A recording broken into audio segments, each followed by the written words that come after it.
It wasn't so long ago in the history of man's voyage toward a better world that ships were carrying eager passengers toward the shores of a new nation that was just in the building. Our forefathers were constructing the foundation of this nation by interlocking inseparably the blocks of our political and economic freedoms.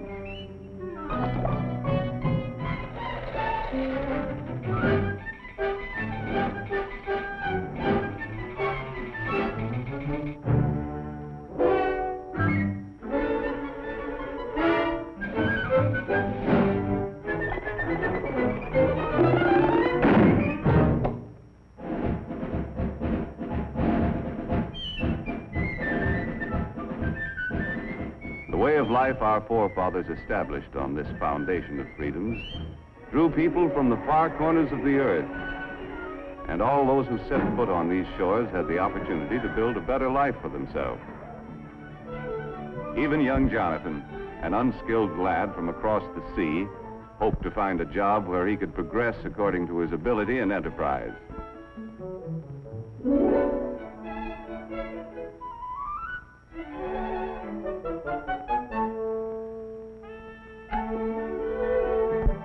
As the years passed, Jonathan's earnings increased. But he still felt that for a man of his skill, it was about time for another raise. Mr. Blessgravy, am I not the best crown rounder and brim trimmer in ye business? Then verily, methinks I am worth more moolah. That you are, Jonathan. I'm sorry, lad. No raise, Mr. Blessgravy? I quit. Sales and profits down. Phooey, I could run ye business better myself. Hey, why not? My own business. All you need's a little capital, a little push, and an idea. Yeah, an idea. Let's see. So I said to him, I wouldn't wear that hat to a dog fight. Why, there isn't a decent hat in the entire village. And such prices. Imagine paying that much for a poke bonnet. Why, it was an awful thing. Why not? Women's hats. My own business.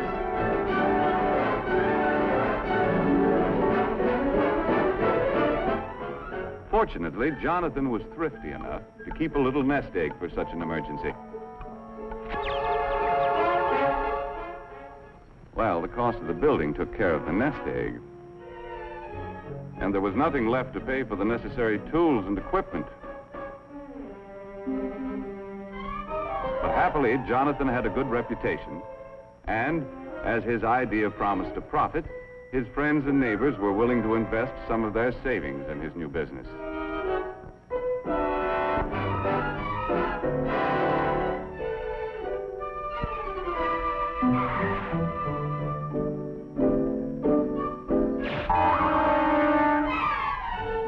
In the nick of time, an enterprising chap showed up with the raw materials to make hats. And before long, Jonathan was open for business. First, he had to advertise. Shop at Bonton, it's the spot. 12 new hat styles, that's a lot. Ladies, get that new hat drill. 30 days to pay your bill. As an expert salesman, Jonathan demonstrated the superior style and quality of his product. He set a price for his creations that the consumer was willing to pay, and sales dollars poured in from satisfied customers. Jonathan had big dreams of the wonderful rewards of being in business for himself. But before he could buy what he wanted, his employees' wages had to be paid. He had to pay taxes.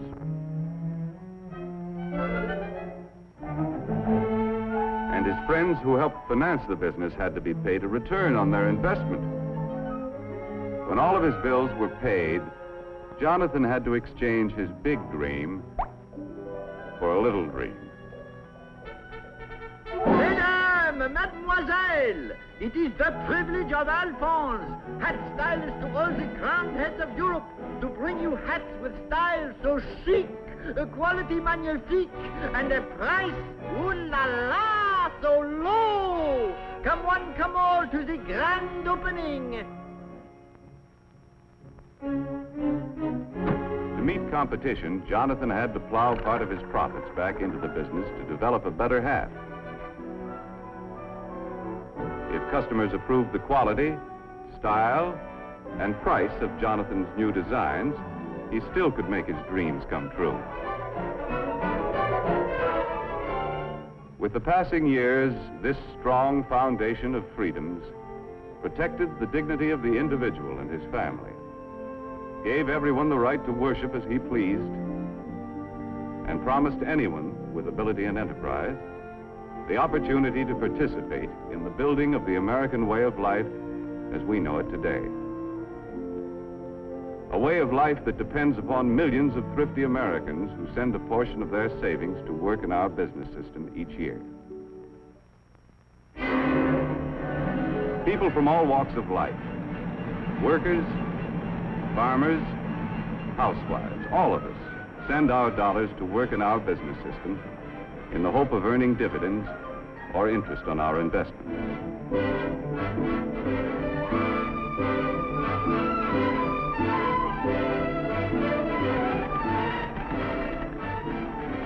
Anyone who has an insurance policy, a bank deposit, or a share of stock is helping to finance our business system.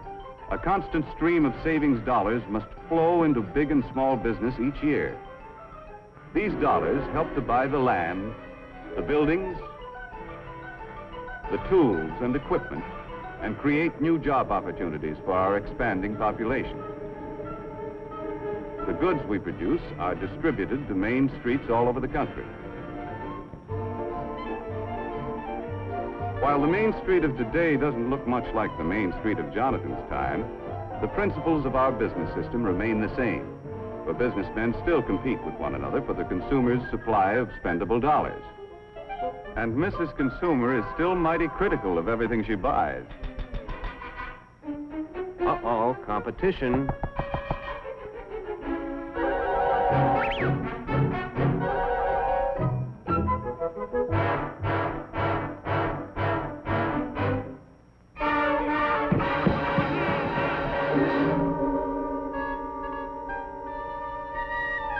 The management of every business has a continuing problem to improve their product to stay ahead of competition, or else.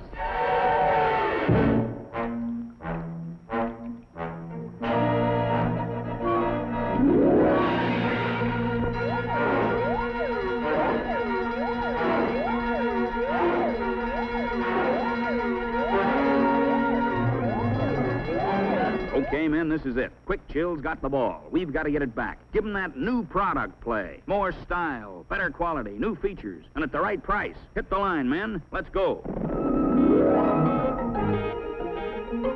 Micrometer, wrench, file, caliper, slide rule.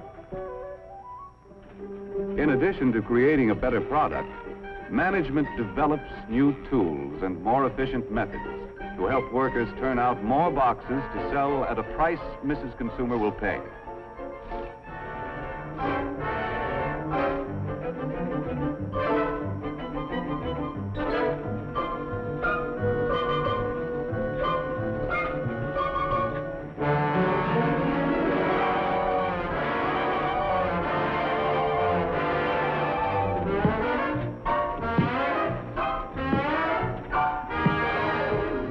The new features about this better product are advertised to point out its competitive advantages.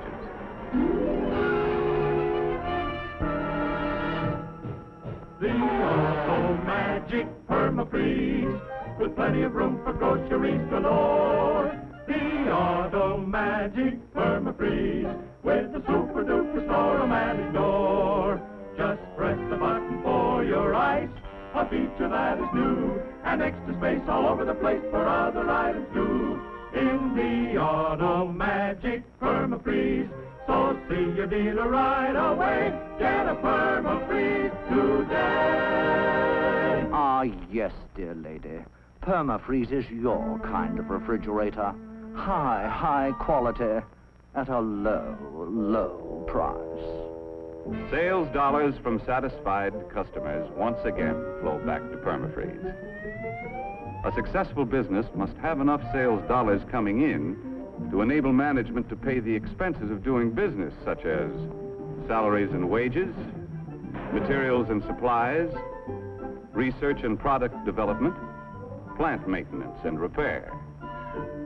In addition to all of these bills, management has to pay taxes to local, state, and federal governments.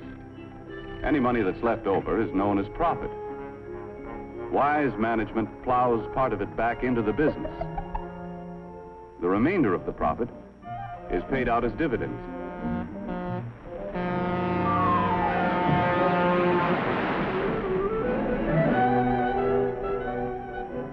These dividends are sent back to investors as a reward for risking their savings in the American business system. Although occasionally some of us pick a lemon and have to take a loss. The constant investment of our savings through good times and bad has enabled our competitive business system to continue to increase the production of more and better goods to meet the demands of our rising population for a better standard of living. For example, it was only a little more than half a century ago that the average worker had only inefficient tools to help him turn out a product. Low production meant low wages. In 1900, many men had to work 10 hours a day, 6 days a week, to earn enough money to provide their families with the bare essentials. Hand labor was the rule in the home as well as the factory. In many families, the youngsters had to work to add their earnings to the family budget and forego the opportunity to get an education. And with most families in those days, the standard of living left much to be desired. A half-century later, we had invested enough in our business system to provide the average worker with efficient and expensive buildings and machinery to enable him to produce enough in a 40-hour week to earn twice as much as the 1900 worker earned in a 60-hour week. This shorter work week gives us all more leisure time to enjoy a standard of living beyond the wildest dreams of anyone who lived a half-century ago. The more we earn, the more our families have to spend for the things they need and want. Young people today have leisure time for fun and enjoy educational opportunities denied their fathers and grandfathers.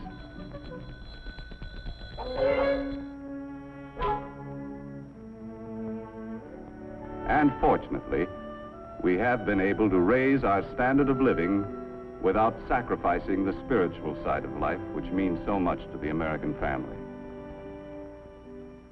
Our business system has continued to provide a better life for our increasing population, in spite of destructive forces which have pounded against our foundation of freedoms with no avail. However, wars, or the threat of wars, interrupt the normal operations of our competitive business system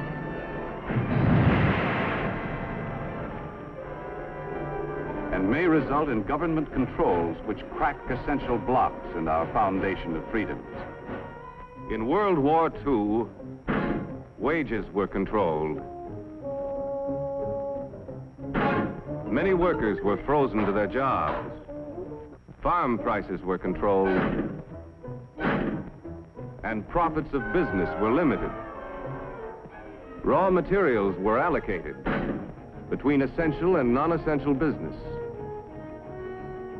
On Main Street, USA, many of us found less to buy because a good portion of our productive capacity went to the war effort. Prices were fixed, and the available supply of goods was rationed. In war emergencies, we allow government to restrict certain of our freedoms.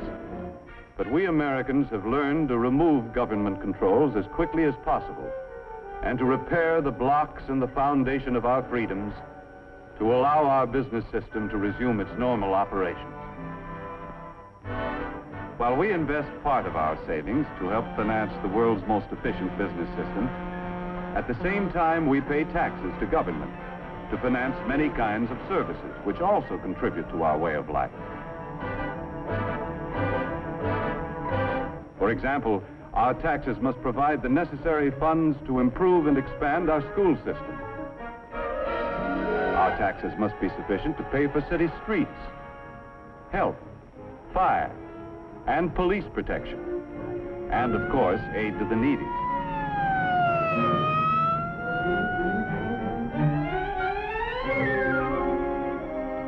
Our state taxes help pay for highways, educational institutions, and, among other things, help to finance important experiments to increase the productivity of our farms.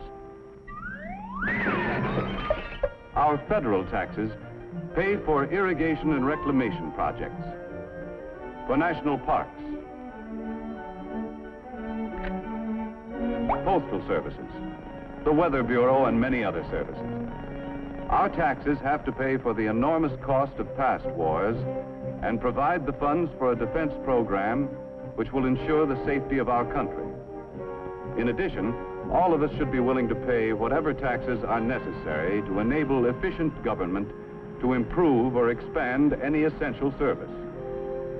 But with our present tax load, we should avoid pressuring government for any new services that aren't absolutely necessary. Because we all know the more our government provides, the more taxes it's forced to collect.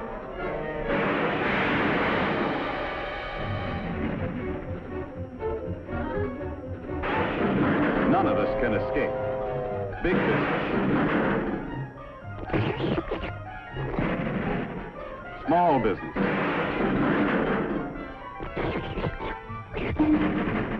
farmers,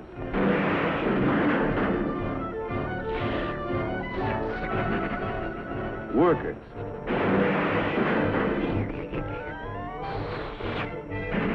housewives, and all of us have to pay our share.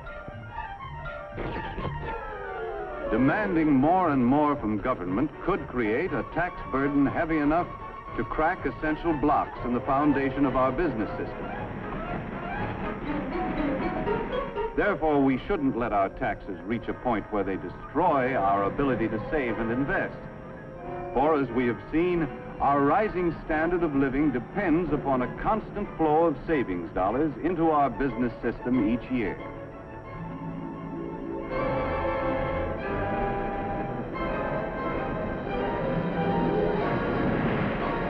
In the future of our country, waves of destructive forces will continue to batter against our foundation. When any force weakens the interlocked blocks of our political and economic freedoms, as good citizens, we must be quick to use the tools our Constitution gives us and repair any cracks that may appear. As long as we keep the foundation of our business system strong, we shall be able to maintain and improve the way of life our forefathers conceived and established. A way of life which gave everyone who came to this country the chance to progress according to his ability and enterprise. Like the youth of yesterday, the young people of today deserve the same opportunity to earn success and accomplishment. And on this foundation of freedoms, continue to build a better life for themselves and their fellow man in the world of tomorrow.